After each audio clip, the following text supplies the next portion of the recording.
What is up, everybody? Miracle Recording here, aka at RajFormer on the interwebs. Thanks for coming back. And today we are talking about something very close to my heart, and that is Netflix. Now, this is a gaming channel. You might be asking, Roger, what is that sound on your phone? That was an email that I just got, apparently. That was not timed whatsoever, but whatever. You might be saying, Roger, Netflix, this is a movie. That's a movie thing. That's a TV show thing. What are you talking about this on a video game channel? I was watching a lot of Arrested Development, as one does, and I was watching a ton of it, and I was just sitting back and I was like, why can't we have this for video games? You might be saying, well, we do have something like it. We have PlayStation Plus. We have, Xbox Live Games for Gold. We have $2 games on Steam. Yes, I get that, but I want a system exactly like Netflix. I mean, to the T. I mean, I want to be able to go onto something, press a button, and automatically stream it. I don't want any download time.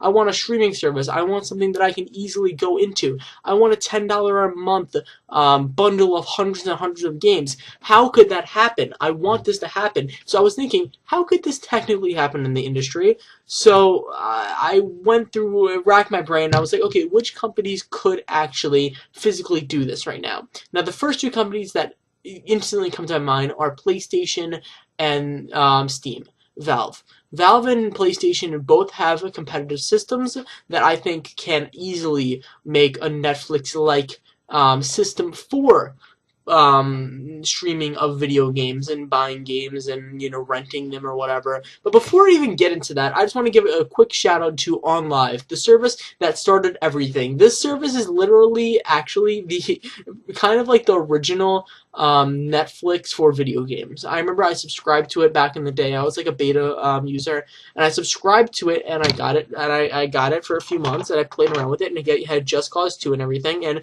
it was a streaming service, and I paid $10 a month, and I got games like, Borderlands and Just Cause 2. It didn't have like the most up-to-date games, but it had some decent games on there, and it was kind of fun playing around and messing around with some of these games. I went off of it after a while because the games they were updating weren't really amazing, but they were the first people to do it. They were like the OG starters of this. So I was wondering, in the new era of video games, online was kind of taken away from that.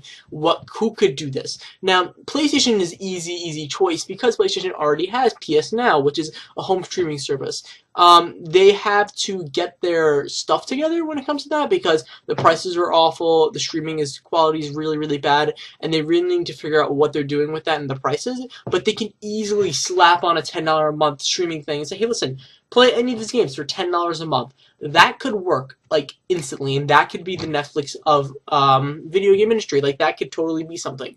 But another company, Steam/Valve, is such a good contender for this. Like, let's just think about this logically. Like, Steam has a program much like PS Plus, but with in-home streaming. So I can use my gaming PC or whatever, and I could stream it to a MacBook Air.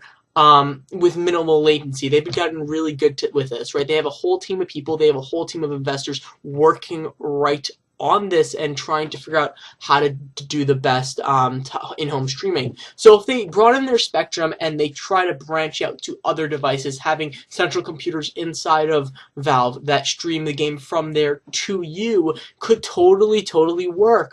I mean, I think they have the resources, they have the capital, they have the expertise, they have enough people to do that. And not alone do they have that, they also have the amount of video games. PlayStation is limited to the amount of games that they have on PlayStation 3, PS2, PS1, PS4. Granted, that's a ton of games, but I'm talking about a larger spectrum here. I'm talking about Steam. Steam has so many games from any platform, from anything. They have so many games. They have indie games, AAA games. They have all these games, and these games go on sale regularly, a lot of them, for $2, $3, $1, 75 cents. These games are super cheap. So if they could maybe make some deals with the developers, indie developers, and say, listen, you guys are already bundling your games for $5 a month every month. Every month there's a sale, you put it up for $5. Why don't you add it to our Steam Steam games streaming list or whatever. Then we can have hundreds and hundreds of games part of this list. I'm not saying having the next Call of Duty or having Titanfall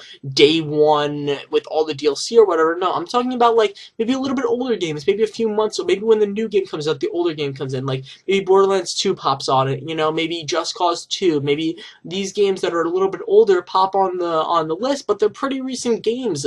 $10 a month is nothing for a Steam player, right? Steam is like, I know people in my friends list that spend more than $10 every single month on CS:GO items. Like it's not even a joke. Like $10 is nothing. So if you can give them some form of like a little thing, like hey, listen, you can have Spelunky, this game, $10 a month, it would be such a slam dunk for Steam, and I feel like they can do that. They have the developers, they have the people, they have the expertise, they have the games too. Portal 2, Half-Life 2, they can throw them in the bundle. $10 a month, that's a good deal in itself. Plus, then you're adding games from everywhere, adding Dota 2, probably exclusive items if you subscribe to it. All this shit could make a huge impact on the industry, and I love Netflix just because it's ease of use. It's not because of anything else, just the ease of use. I can play. I wouldn't have watched so much TV if I had to go out and buy a disc or download it. I love it because it's just in there streaming instantly every device. Steam could do it. They could hook up with all these different developers and places. They can hook up with Roku and do that. Amazon TV, they can do that. They can just hook up with so many places. They could be the true Netflix because Sony is bound by the PlayStation brand. They can't branch out. Steam can, Valve can. That could work. That's why I want a Netflix for gaming. How do you think it will happen? Will it happen? Do you ever think that I am crazy and these video ideas are coming from nowhere? Tell me what you think in the comments below. I'm getting a text message right now. Hope you like the gameplay. I forgot to tell you that in the beginning, this gameplay is something. I don't know if it's Destiny, I don't know if it's GTA Vice City. Matters what my mom comes home with. Well, we'll see. If it's Destiny, I got Destiny. If it isn't Destiny, I didn't get Destiny. Well, we'll see. Okay, see you guys. Bye-bye.